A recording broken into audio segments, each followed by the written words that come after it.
Transfer മാർക്കറ്റിൽ മോഹൻ ബഗാനെ വെല്ലാൻ ആരുമില്ല എന്നുള്ള കാര്യം നമുക്കറിയാം. തങ്ങൾ ഇഷ്ടപ്പെട്ട താരത്തെ എന്ത് വില കൊടുത്തും എന്ത് കളി കളിച്ചും മോഹൻ ബഗാൻ സ്വന്തമാക്കും എന്നുള്ള കാര്യവും നമുക്കറിയാം. ഇപ്പോഴത്തെ പറയാൻ കാരണം എന്താണെന്ന് വെച്ചാൽ 2 ദിവസം മുമ്പ് നമ്മൾ ഒരു വീഡിയോ ചെയ്തിരുന്നു ISL തൂക്കാൻ ചെന്നൈയിൻ FC കൊലത്തൂക്ക് എന്ന പേരിൽ. അതായത് ലീ ഇർവിൻ എന്ന സ്കോട്ടിഷ് താരത്തെ ചെന്നൈയിൻ FC സ്വന്തമാക്കാൻ പോകുന്നു എന്നായിരുന്നു നമ്മൾ റിപ്പോർട്ട് ചെയ്തിരുന്നത്. അത്രയധികം മികച്ച പ്രൊഫൈലുള്ള ഒരു താരമാണ് ലീ ഇർവിൻ.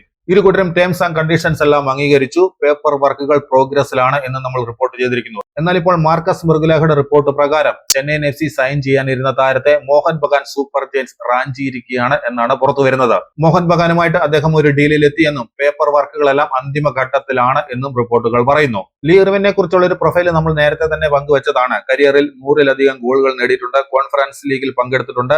AFC കപ്പിന്റെ ഫൈനലിൽ അദ്ദേഹം കളിച്ചിരുന്നു. ഫിൻലൻഡ് ലീഗിൽ പ്ലെയർ ഓഫ് ദി ഇയർ ആയിട്ടും സ്ട്രൈക്കർ ഓഫ് ദി ഇയർ ആയിട്ടും ടോപ്പ് ഗോൾ സ്കോറർ ആയിട്ടും ഒക്കെ അദ്ദേഹം തെരഞ്ഞെടുക്കപ്പെട്ടു. ലെബനീസ് ഫെഡറേഷൻ കപ്പില് ടോപ്പ് ഗോൾ സ്കോറർ ആയിരുന്നു. അങ്ങനെ കരിയറിൽ മികച്ച പ്രൊഫൈലുള്ള ഒരു താരത്തെ തന്നെയായിരുന്നു ചെന്നൈയിൻ FC സ്വന്തമാക്കാൻ ആഗ്രഹിച്ചിരുന്നത്. ആ ഒരു താരത്തെയാണ് ഇപ്പോൾ മോഹൻ ബഗാൻ സൂപ്പർ ജയൻസ് റാഞ്ചി തങ്ങളുടെ കൂടാരത്തിലേക്ക് എത്തിക്കുന്നത്.